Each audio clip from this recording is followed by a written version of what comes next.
फातिमा शब्बीर और शब्बर की बातें हैं। जिसको इस्लाम कहते हैं वो उनके रोजमर्रा हैं, जिसको कुरान कहते हैं वो उनके घर की बातें हैं।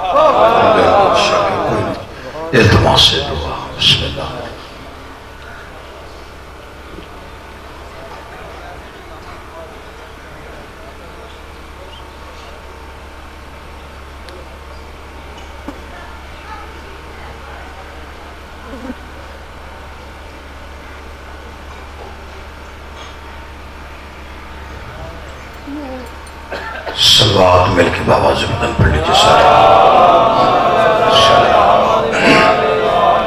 इन्यास हुसैन एक एक कदम आ गया थे, सारी जगह जो खाली पड़ी, थोड़ा सारे हजरात एक एक कदम की हर बंदा ज़हमत करे दरूद की तिलावत करते करते सारे हजरात।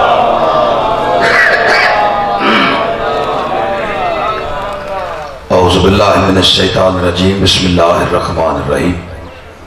अल्हम्दुलिल्लाहिल्लज़ी हदाना लिहाज़ा व मा कुन्ना लिनख्तदिया लौला अन हदानल्लाह। लक़द जाअत रुसुलु रब्बिना बिल हक़ वस्सलातु वस्सलामु अला सय्यदि यस्लिम मा फिल वजूद साहिबिल लिवाइल हम्द वल मक़ामिल महमूद ख़ातमुल लिमा सबक़ वल फ़ातिहिल लिमन ग़लक़ अल मौलिनिल हक़ बिल हक़ अबिल क़ासिम मुहम्मद अहले बैतिही तय्यबीन ताहिरीन अल मासूमीन अल मुंतजबीन अल मज़लूमीन अल्लज़ीना अज़हबल्लाहु अन्हुम रिज्सा व तहरहुम तत्हीरा।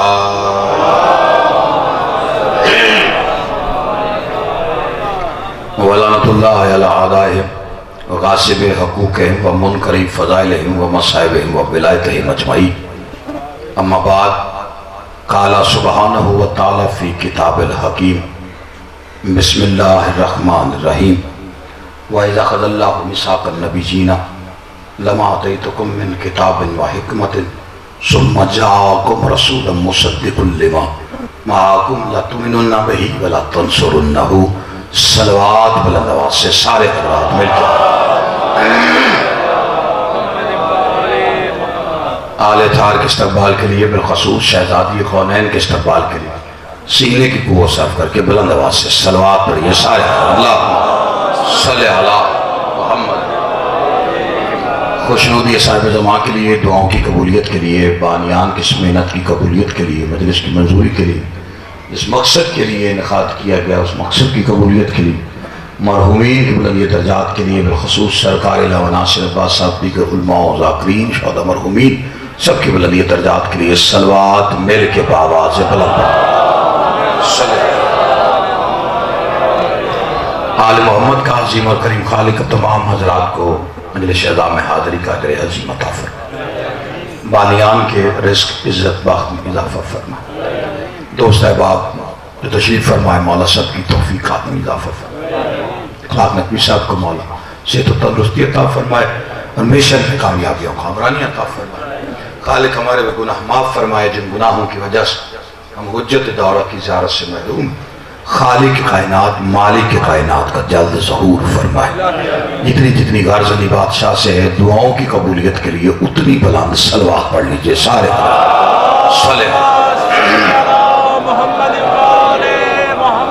अज़ीज़ान गिरामी क़द्र, मवालियान हैदर कर्रार, मातमदरान सुल्तान नैनवा, आशिकान रसूल वाले रसूल, ये सुन्नी हजरात और तमाम हजरात के सामने खालिक के पाक कलाम से सूरह आल इमरान से एक बड़ी शोरा आफाक आयत तिलावत की जिसका निशान 81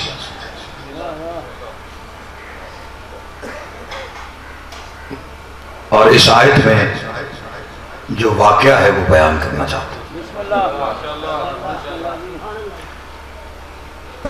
हेडलाइंस आपको सुना देता हूं। वादों की बात हुई है, अंबिया से हुई है, आलम अरवा में हुई है और सारी बातें याद हबीब को करवाई गई। इरशाद खुदावंदी है व इज़ अख़ज़ल्लाहु मिसाक़न नबिय्यीना, ये जितने जवान पीछे बैठने की कोशिश करें वो सारे आ गया। सब मदरसे बाकी जगह खाली है, पहले उसे पहले अगली सफ़े पूरी किया करें।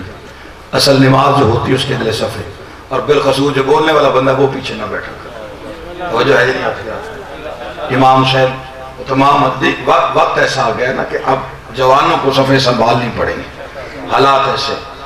अब जवान जब सफ़े नहीं संभालेंगे तो फिर हमें लड़ना मुश्किल हो जाता है, क्योंकि हम लड़ते हैं आप लोगों के भरोसे, अपनी कौम के लिए लड़ रहे हैं, और हम सारे हुसैनी अपने मिशन के लिए लड़ते हैं।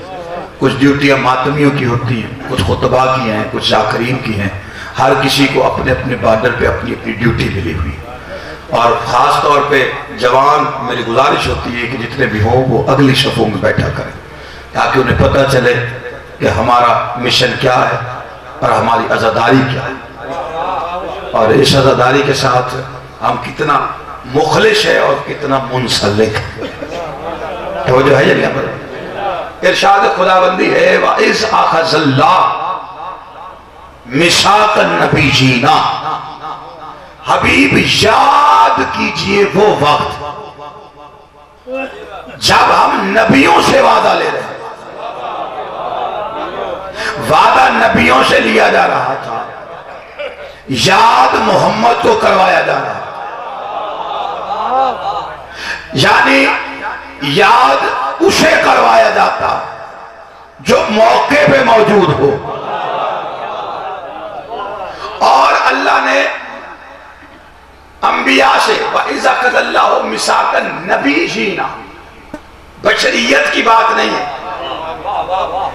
अंबिया की बात। कोई एक नबी नहीं, सीगा जमा का है सारे नबियों से। कब वादा लिया? आलम अरवाह, दो वादे अल्लाह ने लिए। यानी ये वो गुफ्तगू है जिसमें जिब्रील शामिल नहीं,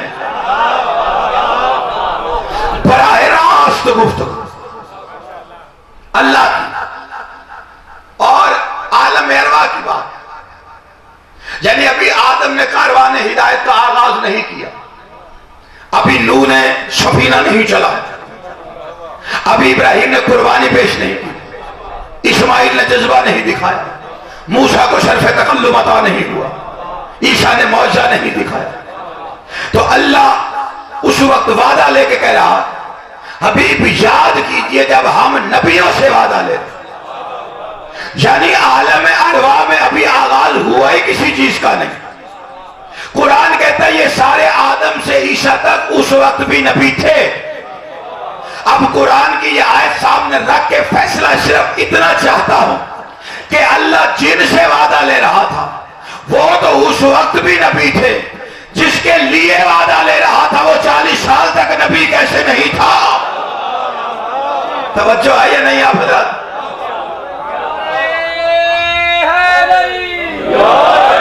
और अल्लाह ने दो वादे और नबियों से मुखातिब होकर कहा, मेरे नबियों मेरा रसूल आएगा, तुम्हें किताब और हिकमत की तालीम मिलेगी, लेकिन मेरा रसूल आएगा, तुम पे लाजिम है कि उस पर ईमान लाना, वला तंसुरुहु, और उसकी नुसरत करना। दो वादे हैं और बस ये दो वादे ही पढ़ दें। पहली बात क्या है? ईमान लाना। अब ये कुरान है, उसका एक तरतीब है और एक कानून है। ऐसा नहीं है कि अल्लाह ने खुली छूट दी हो भाई ईमान और नुसरत करनी है, जो जैसे चाहे कर सके, नहीं। कुरान की एक तरतीब होती है, और तरतीब में क्या कहा कि ईमान लाना फिर मदद करना, ईमान पहले मदद बाद में। यानी कुरान ने कानून दे दिया कि मोहम्मद की मदद सिर्फ वो कर सकता है जो साहिबान ईमान हो। आपने तवज्जो नहीं की। देखिए कुरान ने कितना बड़ा मसला हल किया है, आपने तवज्जो नहीं की। मेरे बुजुर्ग जो दुआ फरमा रहे हैं उनके लिए, जितने जवान हो, मैं आपको कुरान की आयत सामने रख के दे रहा हूं। क्या कहा अल्लाह ने कि ईमान पहले लाओ, मदद बाद में करो। यानी मोहम्मद की मदद करने के लिए साहिब ईमान होना जरूरी है। तो अब अगर अल्लाह ने जनाब इमरान के जरिए मोहम्मद मुस्तफा की मदद की है, तो ये बात कुरान ने बता दी कि पहले मोहम्मद पे ईमान ला चुके थे। यानी साहिबे ईमान होना जरूरी है। मोहम्मद मुस्तफा की मदद करने के लिए साहिबे ईमान होना जरूरी। इसका मतलब है अल्लाह मोहम्मद की मदद किसी बेईमान से लेना गवारा नहीं करता। अल्लाह किसी बेईमान की मदद भी मोहम्मद के लिए गवारा नहीं करता। तो जब अल्लाह किसी बेईमान की मदद लेना नहीं गवारा करता, तो माजी के किसी काफिर को जानशीन कबूल कैसे करेगा? तवज्जो है ये नहीं आप? देखिए, नबियों से कहा ईमान लाना, दो बातें मिसाक कहते, वो मिसाक वादों के, और क्या कहा?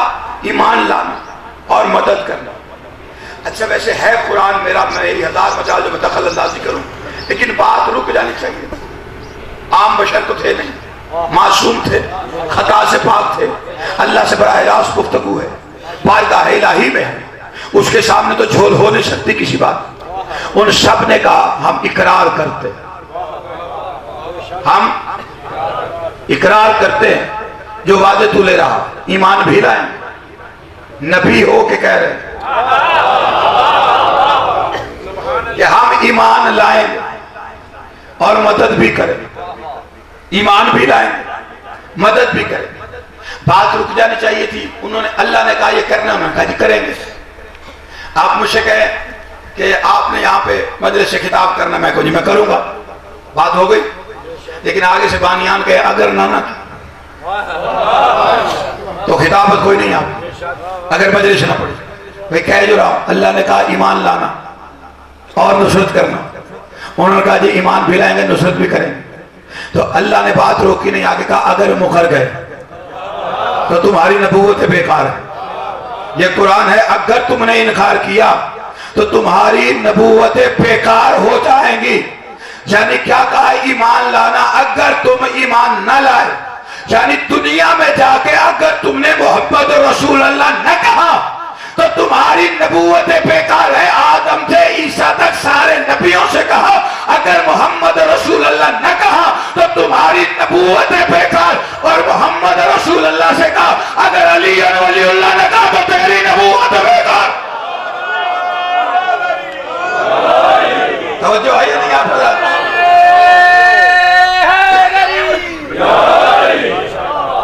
यानी आदम से ईसा तक सारे नबियों की नबूवतों का ताजमहल जिस बुनियाद पे खड़ा है उसे मोहम्मद रसूल अल्लाह कहते हैं, और मोहम्मद रसूल अल्लाह जिस बुनियाद पे खड़ा है उसे अली और वलीउल्लाह कहते हैं।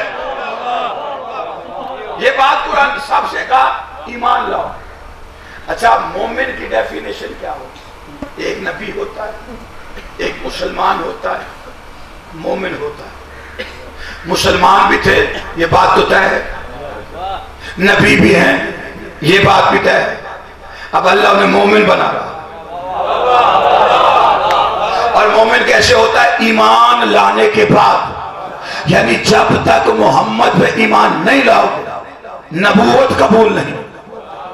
तो जब मोहम्मद पे ईमान लाए बगैर नबूवत कबूल नहीं होती तो किसी का कलमा कबूल कैसे होगा? अच्छा, सबने कहा हम ईमान लाएंगे, यानी आदम ईमान ले आए तो आदम मोहम्मद का मोमिन, नू ईमान ले आए तो नू मोहम्मद का मोमिन, शीश ईमान ले आए तो शीश मोहम्मद का मोमिन, याहया ईमान लाए तो याहया मोहम्मद का मोमिन, जिक्रिया ईमान ले आए तो जिक्रिया मोहम्मद का मोमिन, इलियास ईमान ले आए तो इलियास मोहम्मद का मोमिन, दाऊद ईमान ले आए तो दाऊद मोहम्मद का मोमिन, सलमान ईमान ले आए तो सलमान मोहम्मद का मोमिन, इब्राहिम ईमान लाए तो इब्राहिम मोहम्मद का मोमिन, ईसा ईमान लाए, मूसा ईमान लाए, आदम से ईसा तक सारे ईमान लाए तो सारे मोमिन। अब मोमिन की डेफिनेशन ये है, जो ईमान लाए उसे कहते हैं मोमिन। जिस पर ईमान लाया जाए वो होता है मौला। नहीं, आपने गौर नहीं किया है, मैं तो समझा आप अपनी उस मंजिल पे चले गए कि मुझे आना पड़ेगा, लेकिन आपकी समातें उस मयार पर है कि मैं कोशिश और एक जुमला करता हूं, जवान मिल जाएंगे। आदम से ईसा तक सारे ईमान लाए तो सारे मोहम्मद के मोमिन। जिस पर ईमान लाया जाए वो मोहम्मद का मोमिन, जिस पर ईमान लाया जाए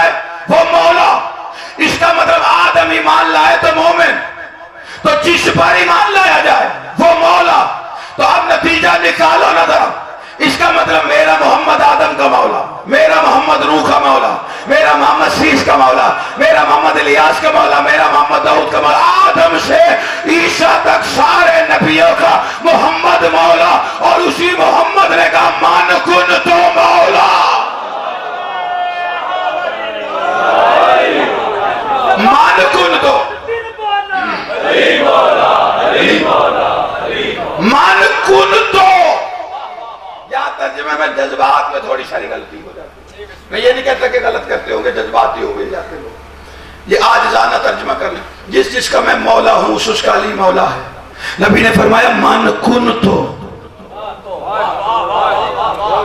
कुन तो समझते हैं नबी साहब, तीन जगह पे तो कुन तो आया, ये तीन हस्तियों के लिए ही आया। ये ऐसा कुन तो है कि अल्लाह ने क्या कहा, कुन तो कंजन मखफियन, छुपा हुआ खजाना हूं। क्या तर्जुमा है, छुपा हुआ खजाना था, मैं छुपा हुआ खजाना था। अच्छा, अल्लाह कह रहा है मैं छुपा हुआ था, और छुपा तो पर्दे के पीछे जाता है। फिर पता करो ना वो पर्दा कौन है जिसके पीछे अल्लाह छुपा हुआ है। तवज्जो है या नहीं आप? अल्लाह क्या कहता है, मैं छुपा हुआ खजाना था। एक कुन तो नबी ने फरमाया कुन तो नबीयन, मैं उस वक्त भी नबी था। तीसरा कुन तो उसी नबी ने बाजू बुलंद करके कहा मान कुन तो, जिसका मैं मौला था, यानी मैं आदम का मौला। तो अली भी जब से मैं मौला, गदीर में मौला बना नहीं। तवज्जो नहीं कर रहे आप। देखिए आप बुजुर्ग बैठे हुए, मैं यहाँ चीखता चिल्लाता अच्छा नहीं लगता। बुजुर्गों को सबक सुनाने की भी एक तहजीब होती है, और वैसे भी मैं वो खतीब नहीं हूँ जो दाद देने के लिए गालियां शुरू कर दे और बददुआएं देनी शुरू कर दे। जो नहीं बोलेगा वो गुंगा हो जाएगा, जिसका हाथ उठेगा वो टुंडा हो जाएगा। सुबह जो फरिश्त गई है आले मोहम्मद के पास इस मजलिस के लिए, उसमें आपके नाम लिखे हुए, आपके नामों के नीचे सैयदा ने दस्तखत की, आप उनके मेहमान हैं। मैं कौन होता हूं आपको बद्दुआ देने वाला? मैं आपके लिए दुआ करता हूं, आप मेरे लिए दुआ कीजिए। गदीर में अली मौला बना नहीं, बनाया पहले जाता, ऐलान बाद में होता है। ये कुरान का कानून, शियों का नहीं। आदम भी अल्लाह ने बनाया पहले,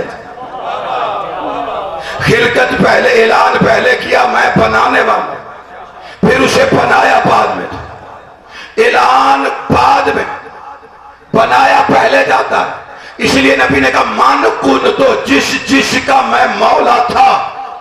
और अल्लाह ने क्या कहा कि इस पर ईमान लाना और इसकी नुसरत करना। वादे दो है नबियों से, है बड़े लोग वाले। देखिए आदम से ईसा तक सारे नबी सामने, अल्लाह ने कहा ईमान लाना, चलो ले आए। आते गए, पढ़ते गए, मोहम्मद रसूलुल्लाह, आने वाला मोहम्मद, आने वाला मोहम्मद, आने वाला मोहम्मद। इकरार कर रहे हैं ना क्या रहा है, ये तो वादा पूरा हो रहा है। अल्लाह ने कहा मदद भी करना,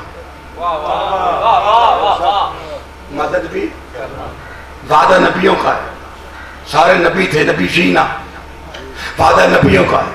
ईसा आके चले गए, 2800 साल बाद मेरा नबी आ गया।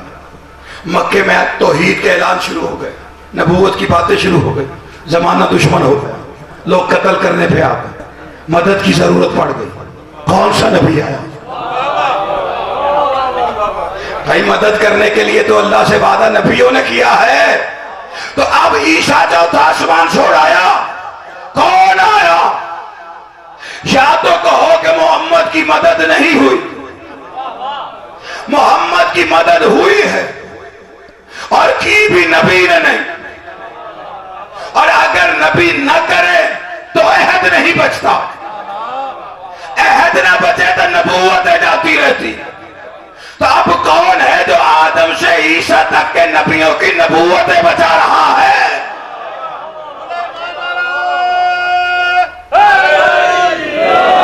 तवज्जो नहीं फरमा रहे आप भाई। कौन है जो मोहम्मद मुस्तफा की मदद करके नबूवतें बचा रहा है? तो अब कलमा तलाश न करो, मुश्किल वक्त में मोहम्मद की मदद करके आदम से ईसा तक के वादों की लाज रखने वाले को इमरान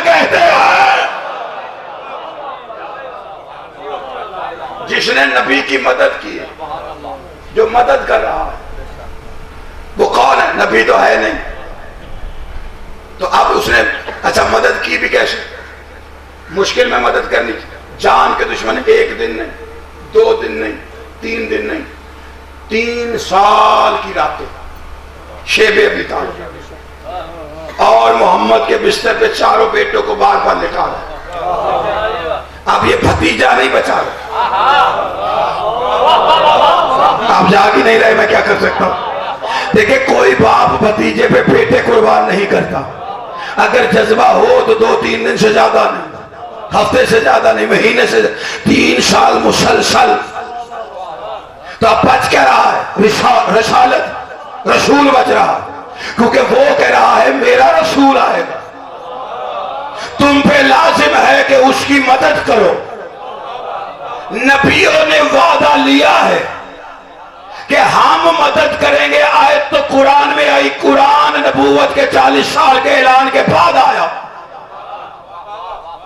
कुरान आया है 40 साल बाद, ऐलान नबूवत 40 साल बाद, उसके बाद कुरान आता गया, फिर जाके ये आयत आई, इसमें लिखा हुआ है कि अल्लाह ने वादा लिया है। अच्छा, इसका मतलब है कि आलम अरबा में याद वो नबी को करा रहा था, वादा नबियों से ले रहा था, इनके अलावा कोई था जो सुन रहा था।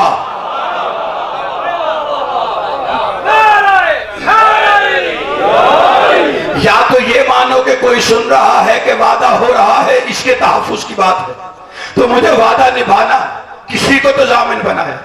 या फिर ये मानो कि कोई है जो कुरान को उतरने से पहले जानता है। नहीं, आपने तवज्जो नहीं की। मैं एक और वाक़या पढ़ देता हूं। अबू लहब ने जनाबे मोहम्मद मुस्तफ़ा की शान में गुस्ताखी की, और जैसे ही नबी घर आए, अबू तालिब ने चेहरा देखा और अली के बाप को जला लागा और भतीजे का हाथ पकड़ा। अब लोग कलमा ढूंढते हैं, मुझे अपनी परेशानी पड़ी हुई है कि इमरान ने हाथ पकड़ा और वहां आए जहां अबू लहब बैठा हुआ और आके क्या कहा, अबू लहब तेरे हाथ टूट जाए, अबू लहब तेरे हाथ टूट जाए। बचपन है मोहम्मद का, अभी मोहम्मद जवान हो गए, फिर शादी होगी, फिर ऐलान नबूवत होगा, फिर कुरान उतरेगा, फिर एक आयत आएगी, तब्बत यदा अबी लहब, अबी लहब तेरे हाथ टूट जाए। बंदे कहते हैं जी अबू तालिब ने वो 2 जुमले कुरान के जो एक जगह इकट्ठे भी नहीं, ला इलाहा इल्लल्लाह मुहम्मद रसूलुल्लाह, वो नहीं पढ़े। मैं परेशान इस बात पे हूं, जो अबू तालिब ने कहा वो कुरान ने कैसे कह दिया? जो कुरान को उतरने से पहले जानता है मोहम्मद की मदद हो रही, और कैसे हो रही? पेट के लिटा रहे। एक दिन सिर्फ अली को नहीं लिटाया, एक दिन जाफर को लिटाया, फिर अगले दिन जनाब अकील, फिर जनाब तालिब, फिर अली बादशाह, फिर उससे अगले दिन वही तरतीब। अब जज्बा क्या है? जज्बा यह है कि अगर मेरे बेटे मरते हैं तो मर जाएं, रिसालत बचनी चाहिए, भतीजा नहीं, रिसालत बचनी चाहिए, क्योंकि अल्लाह कह रहे रसूल की मदद करनी है। अगर ये बेटे नहीं लिटाता, उसकी जान नहीं बचती, तो वहां नबूवतें नहीं बचती। अबू तालिब यहां पे मोहम्मद मुस्तफा की जान बचा रहे हैं, वहां नबी देख रहे कि हमारा वादा पूरा हो रहा है, रिसालत का तहफ्फुज हो रहा है। जज्बा क्या है? मेरे बेटे मरते हैं मर जाएं, अल्लाह का रसूल बचे, मेरे बेटे मरते हैं मर जाएं, अल्लाह का रसूल बच जाए, मेरे बेटे मरते हैं मर जाएं, अल्लाह का रसूल बच जाए। आप सारे चुप कर गए। इबादत के पर्दे के पीछे से हल जज़ाउल एहसान इल्लल एहसान का हुक्म देने वाला परवरदिगार मुस्कुरा के कहता है, अबू तालिब अगर तेरा यही जज्बा है कि मेरे बेटे मरते हैं तो मर जाए, लेकिन अल्लाह का रसूल बच जाए, तो जा अल्लाह हो के वादा करता हूं क़यामत तक तेरे 12 बेटों को मोहम्मद ना बनाऊं तो अल्लाह ना कहला। तवज्जो आइए नहीं आप? ये हदीस है रसूल की, अव्वलो ना मोहम्मद वाओशतो ना मोहम्मद वाखिरो ना वाकुल्लो ना। कुल का तर्जुमा क्या हो? 14। अच्छा मुझे आपसे ज्यादा लोग पढ़ने का है, क्योंकि ना जोर लगाना पड़े और ना मुझे बार बार तवज्जो दिलानी पड़े, और ना मुझे ये टेंशन है कि अभी मैंने मुख्तसर करके समेटना। आप जितना चुप बैठेंगे उतना लंबा पढ़ो, क्योंकि मैं बैठा हूं, मैं पढ़ता जा रहा हूं, मुझे टेंशन कोई, मैं पढ़ते जाऊंगा। कुल का तर्जमा क्या है? 14 कुल नहीं होते। नबी ने फरमाया कुल के कुल, ज़हरा भी इस घर में मोहम्मद, अकबर भी हो तो मोहम्मद, गाजी भी हो तो मोहम्मद। इस कुल से शिया वाकिफ नहीं तो फिर कोई वाकिफ नहीं, इसलिए कि कुल बना ही इनके लिए। ये लफ्ज़े कुल खल्की इनके लिए हुआ। ये कुल जानते का अली के लिए कहा था, कुल का कुल ईमान। अच्छा इस इलाके वालों कभी देने वाला देखा है? अली कुल है, अली कहीं भी जोश नहीं। तवज्जो है या नहीं? आप अली कहीं भी जोश नहीं, अली है तो कुल है। कहीं भी कोई दिखाए कि किसी के लिए कहा हो जोश। देखिए जनाब सैयदा के लिए नबी ने क्या कहा? फातिमा बज़ातो मिन्नी, फातिमा मेरा जुज़। अली के लिए क्या? मैं तुमसे, अलियो मिन, आना मिन हो, ये मुझसे है, मैं इससे हूं। जुज़ नहीं कहा, क्योंकि अली के लिए कुल कह चुके थे। अगर जुज़ होता तो फिर अली को सारे कहीं ना कहीं जुज़ बना लेते। अच्छा एक है ईमान, वो जो लेके आना, वो ईमान जो नबी पे आना। ईमान समझ गए ना? ईमान है। अब उस ईमान का एक कुल है, बाकी जो भी होगा वो जो।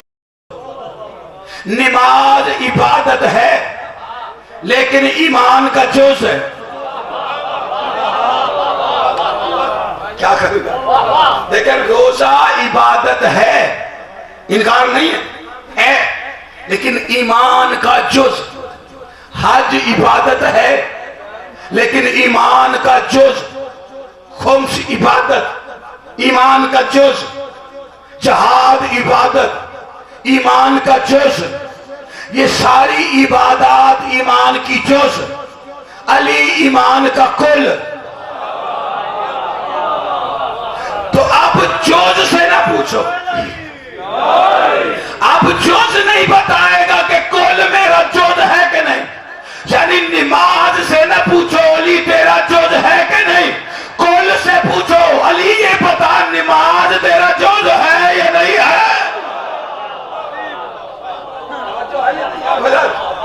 अली कुल है, और ऐसा कुल, ये कुल कायनात का निजाम कौन चला रहा है? आपका और मेरा 12वां मौला। सारी कायनात का निजाम चलाने वाला जिस अली का 11वां जुज़ हो, अली उस कुल का नाम है। अली वो कुल है कि जिसका 11वां जुज़ निजाम कायनात चलाता है। यानी वो रोक दे तो रुक जाए, वो चलाए तो चले। भाई हुज्जत नहीं है, अमर नहीं है, उलल अमर है। 12वां का उलल अमर आपकी वक्त की हुज्जत कौन है? उलल अमर कौन? यही तो उलल अमर है। और एक होता है आमर, एक होता है उलल अमर। आपका मेरा रिश्ता आमर का है, इनका रिश्ता उलल अमर का है। अब उलल अमर और आमर के रिश्ते में फर्क क्या है? मेरे अंदर आपके अंदर आमर है, रूह क्या है? अल्लाह से नबी से पूछा गया ना रूह क्या? कहो कि रूह मेरे अल्लाह का आमर है, और रूह में अमर रब्बी, मेरे अल्लाह का आमर है। अब्बा जी में भी आमर, बेटे में भी आमर। अब्बा जी को आमर ने छोड़ दिया, अब रिश्ता खत्म। नहीं यकीन तो जनाजे पे जाके देखना, सगा बेटा अगली साफ में खड़े होके कह रहे हैं जनाजा पढ़ता हूं हाजिर मैयत का। अब्बा जी का नहीं, किसका? मैयत का। अमर निकल गया, रिश्ता खत्म हो गया। जो दुनिया में था वही है। अब ये बाप नहीं जिसके सामने मैयत है, वो मैयत है। अब बेटा कह रहे हाजिर मैयत का जनाजा पढ़ता हूं। ये है आपका और मेरा आमर का रिश्ता जो दुनिया में खत्म होता है। उलल अमर का रिश्ता आखिरत तक रहता है। जिसे नहीं यकीन तो वो 5वीं जमात का कायदा उठा के अखुवत पढ़ ले। नबी ने सारों को सबके एक दूसरे की नीयतें देख के भाई बना दिया। सारों को भाई बनाया तो बरादरान ने लिखा है कि मस्जिद के कोने में अली रो रहे थे, तो नबी ने आके माथा चुम के पूछा अली क्यों रो रहे? कहा सबको एक दूसरे का भाई बनाया, मुझे किसी का भाई नहीं बनाया। तो नबी ने माथा चुम के कहा अगर इनमें भी कोई तुझ जैसा होता,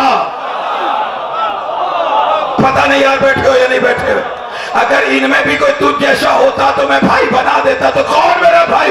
फरमाया तो दुनिया और आखिरत में, तू दुनिया और आखिरत में मेरा भाई। ओलल अमर से कह रहा तू दुनिया में और आखिरत में, यानी तेरा मेरा रिश्ता जमाने तक का नहीं, कयामत वाले दिन तक। और ये अमर निकल जाए, अच्छा अमर निकल जाए, बाप का चेहरा देखना ही बात है कि नहीं? सारों को पता। अच्छा हदीस से दोनों नबी की, अब इसमें शक जो करे काफिर है, लेकिन तरतीब किबला किसी के पास है कि कौन सी किसके लिए।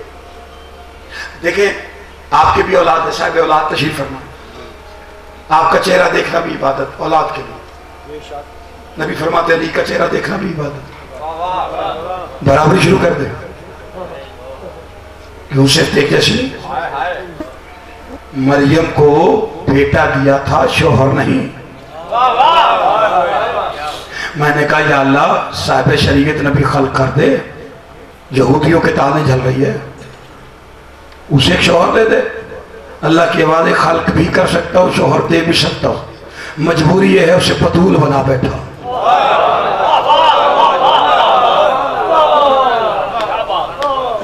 अब अगला जुमला मैं शाह साहब के आने पे कहूंगा, दरूद की छाव में शहजादे को मिंबर तक ले आए।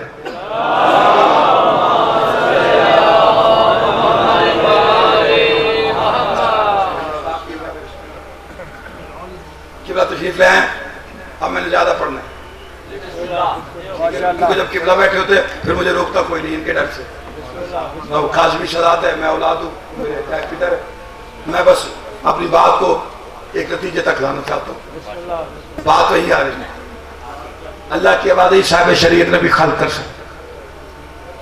बेटा दिया है तो शौहर भी दे सकते, मजबूरी है उसे बतूल बना बैठा, उसे शौहर दे दो, वो किसी मुकाम पे अली के सामने खड़ा हो जाए। तू और मैं एक फजीलत में बराबर, तेरी सौचा भी बतूल, मेरी सौचा भी बतूल। मुझे अल्लाह का फैसला है, मरियम को वाली छोड़ दूंगा, अली की बराबरी बर्दाश्त नहीं करूंगा। तो जो नबियों के साथ उसकी बराबरी बर्दाश्त ना करे,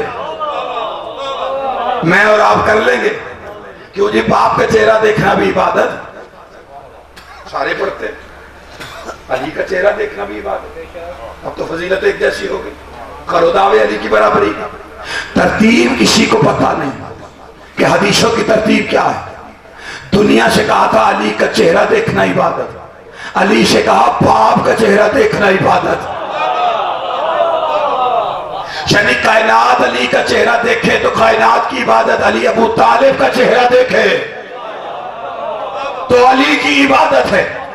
बाप का चेहरा देखो इबादत। अच्छा अब्बा जी कितने प्यारे प्यारे लगते कि नहीं? चुप कर गए, दुखी लगते, मुश्किल सवाल पूछ लिया। भाई बाप प्यारा लगता ना, रात को हाथ चूमे, माथा चूमा, सारा कुछ किया, तब आया भी, इजाजत ली, अच्छा अब्बा जी अब मैं सोने जाऊं, ठीक है बेटा जाओ, दुआएं देकर रुखसत कर दिया। सुबह आया तो अब्बा जी सीधे हो गए थे, अमर छोड़ गए। मौलवी साहब को बुलाया, उन्होंने कहा जी अब्बा जी को देखे। बेटा हाथ लगाने लगा तो मौलवी ने हाथ पकड़ने का ना, क्यों? कहा नजस हो जाओ। उसने कहा क्यों? कहा इन्हें अमर छोड़ गया, इन्हें हाथ लगाओगे तो नजस हो जाओगे, गुस्ल करना पड़ेगा।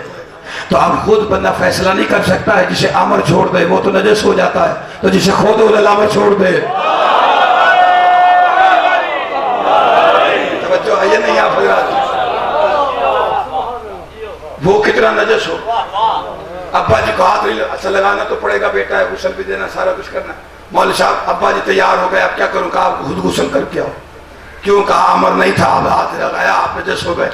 अब बेटे ने खुद गुस्ल किया, जनाजा उठाया, ले गए, जनाजा पढ़ता हूँ, हाजिर मैयत का रिश्ता वो था अमर का, वो खत्म हो गया। अब्बा जी को दफनाया, सारे मेहमानों के साथ वापस आ रहे, सामने गली में कुत्ता पड़ा हुआ था। अब वो मरा हुआ था, तो मौलवी साहब ये मरा हुआ है, लोग गुजरेंगे, ये नजासत यहाँ पड़ी है, कहा उठा के फेंका। पकड़ा, उठा के फेंका के कहा अब मैंने कौन सा गुस्ल करने का, कोई गुस्ल नहीं करना है, बस हाथ धो लो जाके। अब्बा में से अमर निकला तो गुस्ल वाजिब, कुत्ते में से निकला तो गुस्ल वाजिब नहीं हुआ। शर्म नहीं आती? औकात कुत्ते जितनी नहीं, मुकाबले अली के साथ करते हो।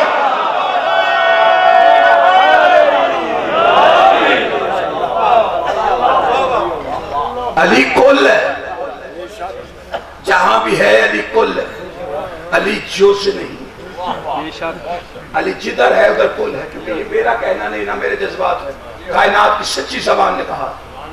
और कब कहा था? वो खंदक और ओहद के पिटे हुए जब मक्के में वापस पहुंचे ना, एक दफा 1000 आए तो आधे वापस चले गए, एक दफा 3000 आधे कट के चले गए। तो जो सामने रसीद करने के लिए खड़े होते थे वो पूछते थे मामू, तो जवाब आता था मारे गए। उन्होंने कहा चचा, उन्होंने कहा मारे। आप चुप कर गए। एक बंदा बोल पड़े, उसने कहा अब्बू, वो जो सियाना था उसने कहा कौन से वाले? जिन्हें अली काट के भेजे उनके बाप कहाँ होंगे? कौन से वाले? अब पता चला, उसने कहा ये हुआ क्या है? वो जो सबसे बड़ा गुरु घंटाल था ना, वो जिसने फतेह मक्का के बाद इमरजेंसी में कलमा पड़ा था, उससे पूछा गया, उसने कहा चचा ये काट के भेजता कौन है? उसने कहा हरामी की बड़ी पुरानी परेशानी का नाम है हैदर खर्रार, अली के अलावा कर कोई नहीं सकता। उसने कहा अली मार दो। उसने कहा उसे मारना नामुमकिन। कहा कबीला मिल के मार देगा, उसका कबीला हमें मार देगा। उसने कहा करे क्या? उसने कहा एक हल मेरे जहन में अगर चल गया तो ठीक, फिर अली नहीं। उसने कहा क्या? अली कोल है। कहाँ कोल है वो बता रहा हूं। कहा क्या? कहा इलाके में कबीले कितने? का 17-18। उसने कहा इकट्ठे करो, सारे कबीलों को इकट्ठा करके। कहा पहलवान कितने? उसने कहा जी एक एक तो निकलेगा। उन्होंने कहा सारे पहलवान ले आओ। कम से कम 17 पहलवान आ गए। 17 पहलवानों के लिए उन्होंने कहा जी सारी रात वोटिंग करो, इनमें जो सबसे दलेर होगा वो सुबह अली के मुकाबले पर जाए। सारी रात वोटिंग होती रही, सारी रात वोटों का सुबह नतीजा अमर इब्ने अब्दवद की शक्ल में बाहर आ गया। अमर इब्ने अब्दवद को वोट पड़े और कहा तूने अली के मुकाबले पे जाने। वो फीले बदमाश की तरह खंदक के मैदान में आ गए, लोहे की चादरें पहने, कभी इधर गिरे, कभी इधर गिरे, कभी इधर गिरे। दिल में खुशी इस बात की थी मुझे वोट पड़े अली के मुकाबले पर, मैं वोटों से चुना गया अली के मुकाबले पर, मुझे वोटों से लाए गए अली के मुकाबले पर। जितने जाग रहे उनकी मेहरबानी, जो नहीं जाग रहे वो तवज्जो करे तो जुमला समझ में आ जाएगा, तो मैं दुआ का हकदार बन सकता हूँ ना। वोटों से चुना गया अली के मुकाबले पर, मुझे वोट पड़े अली के मुकाबले पर। दुनिया मुझे चुन के ले आई अली के मुकाबले पर, वोटों से चुना हुआ मैदान में आया। मोहम्मद मुस्तफा ने देख के कहा मल्ल हादल कल्ब कौन है? इस कुत्ते का मुंह बंद करने वाला। मैंने कहा सरकार वो वोट लेके आया, आपने उसे कुत्ता क्यों कहा? फरमाया फतवा है मोहम्मद मुस्तफा का, दुनिया जिसे भी अली के मुकाबले पर वोटों से चुन के ले आएगी। मेरी नजर में कल भी कुत्ता था, आज भी कुत्ता है। वो कुल का कुल खोफर है, अली कुल का कुल ईमान। कुल का जो कुल है ना वो कुल अली। ईमान का भी कुल होगा, उस कुल का कुल अली है। और उस कुल का कुल बताने वाला जो अली का कुल है वो इमरान है। या सारे नबियों के वादे बचाने वाले को इमरान कहते, सारे नबियों का अहद निभाने वाले। और ये जनाब इमरान की तरबियत जो नस्लों में आई थी, मोहम्मद मुस्तफा को बचाने के लिए जनाब इमरान ने बच्चों को तरबियत दी। शब हिजरत में क्या हुआ था? अली ऐसे सो गए, बाप ने सिखाया था कि जब उसकी जान पे खतरा हो मौत के बिस्तर पे तूने सोना। अली के लिए नई बात कोई नहीं थी। मौत का बिस्तर देख के अली इत्मीनान की नींद सोता है, ये अबू तालिब ने सिखाया। नबूवत बचाने वाला घराना, ये तरबियत जनाब इमरान की। 15 साल का अली था शेब अबी तालिब में जब सुना मोहम्मद मुस्तफा बचाने के लिए, रसूल बचाने के लिए 15 साल का अली मौत के बिस्तर पर सुना। लेकिन करबला में पोता दादे से आगे निकल गया। वली अल वलील्लाह बचाने के लिए 6 महीने खाली लेके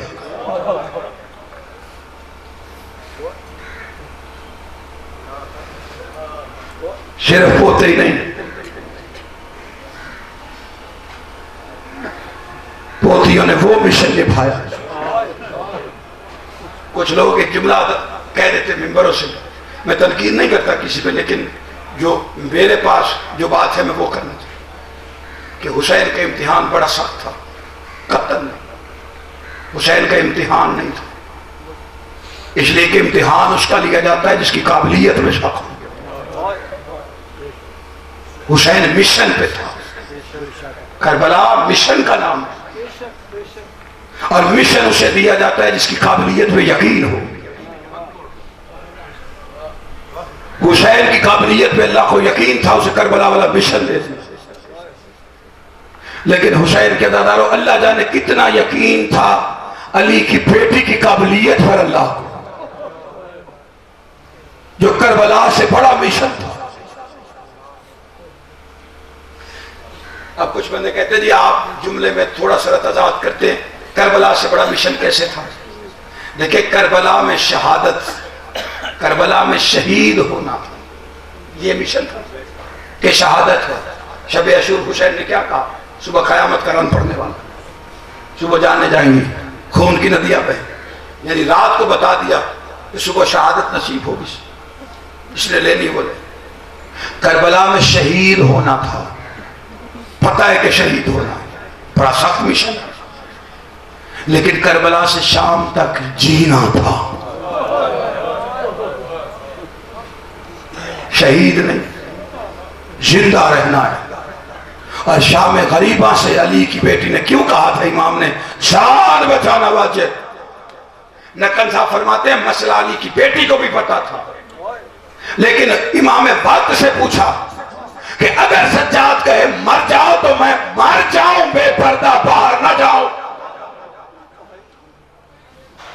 लेकिन सज्जाद मौला ने कहा पुत्र मां जान बचाना वाजिब, अब जीना है, जिंदा रहना है। ये करबला से ज्यादा बड़ा मिशन है। उस मिशन पे अली की बेटी चली,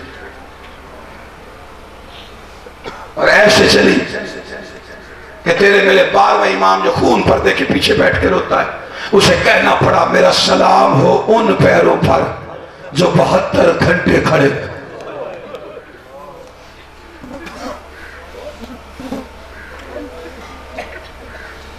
शाम की कोई गली ऐसी नहीं जहां से अली की बेटी को ना गुजारा गया।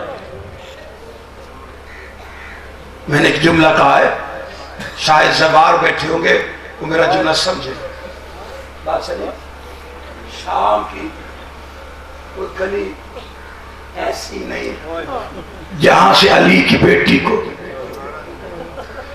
मैंने भी जुमला कहा है, इस जुमले की तहकीक मैंने शाम के बाजार में आलमदीन से, मैं ज़ियारत में था, एक आलमदीन से, उसका नाम था मसूद ज़ैनबी, काला इमामा सैयद ने साथ रखा।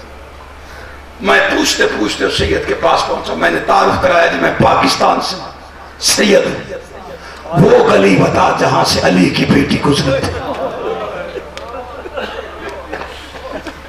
मैं उस मुकाम पर सजदे करूं जिसके लिए इमाम ने फरमाया 72 घंटे अली की बेटी के पैर यहां लगे। जानते हो सैयद की हालत क्या हुई? उसने इमाम सर से उतारा तो मातम शुरू किया। पहला जुमला ऐसा कहा था, शाम की कोई गली ऐसी नहीं थी जहां से अली की बेटी को ना गुजारा गया हो। मैंने तड़प के पूछा, मैंने कहा किबला आपका मातम अपनी जगह जायज, लेकिन मेरे सवाल का जवाब नहीं मिल रहा, ये हो कैसे सकता है? भाई जो इधर से आया है वो इधर से नहीं आया, जो इधर से आया वो इधर से नहीं आया, हर गली से कैसे गुजारी गई? उन्होंने रोक के कहा पाकिस्तान में जाके बताना जो सवारी करने आते हैं, मैं जमानत से जुमला कह रहा हूं, उन्होंने कहा कि पाकिस्तान के लोगों को, अज़ादारों को बताना कि जब काफिला शाम के बाजारों में पहुंचा है ना, तो शाम के बाजारों में माहौल इतना बुरा था कि अरब की फहाशा औरतों को शर्म आने लगी। उन्होंने यजीद को खत लिखे, यजीद हमारा पर्दा खराब होता है अगर हम ऐसे माहौल में आए, लेकिन अली की बेटियों का तमाशा देखना चाहते हैं, हम अपने घरों की छतों पे खड़ी हो जाती है, तू अली की बेटियों को हमारी गलियों से गुजार। वो फरमाते हैं यजीद मलऊन ने फहाशा औरतों के कहने पर अली की बेटियों को शाम की हर गली से गुजारना शुरू की। जज़ाकल्लाह जज़ाकल्लाह। हर गली से फिर आने के बाद उस मुकाम पे आ गई जहां पे इमाम ने सलाम भेजा। मेरा सलाम हो उन पैरों पर जो 72 घंटे खड़े थे। 15 आज़ान अली की बेटी ने सुनी। 15 आज़ान एक दिन में नहीं, तीसरे दिन की आखिरी अजान हुई। अली की बेटियां बाजारों में खड़ी रही, कुत्ता अंदर बैठ के शराब पीता था। तीसरे दिन की रात हुई, जालिम की आवाज आई, अब कैदियों को अंदर ले। एक रस्सी में 18 गले बांधे। जानते हो एक रस्सी में 18 गले कैसे? पहले गले में रस्सी बांधी गई, दूसरे से गुजारी गई। और जालिमों ने अल्लाह जाने तरतीब ऐसी क्यों रखी थी। सबसे आगे 88 साल की फिजा, सबसे आखिर में हुसैन की 3.5 साल की सकीना। एक रस्सी खींची जाती, अल्लाह जाने हुसैन की बेटी के पैर जमीन से अलग हो जाते। दरबार के अंदर काफिला आ गया। अली की बेटियां सारी रात चुप करके खड़ी। सुबह हो गई तो रूम का सफीर आया। उसने यजीद से कहा, यजीद क्या ये बीबियां मुसलमान? उसने कहा तू क्यों पूछता है? कहता पूछता मैं इसलिए मुसलमानों की शरीयत में ऐसा कौन सा। बैठ जा बेटा, मैं मुसाहिब पढ़, तो फिर बाद बैठो।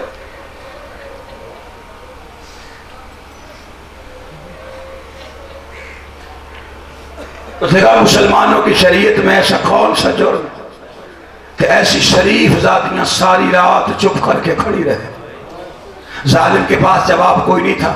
वो सफीर वहां से उठा, उधर आया जहां 88 साल की फिजा खड़ी थी।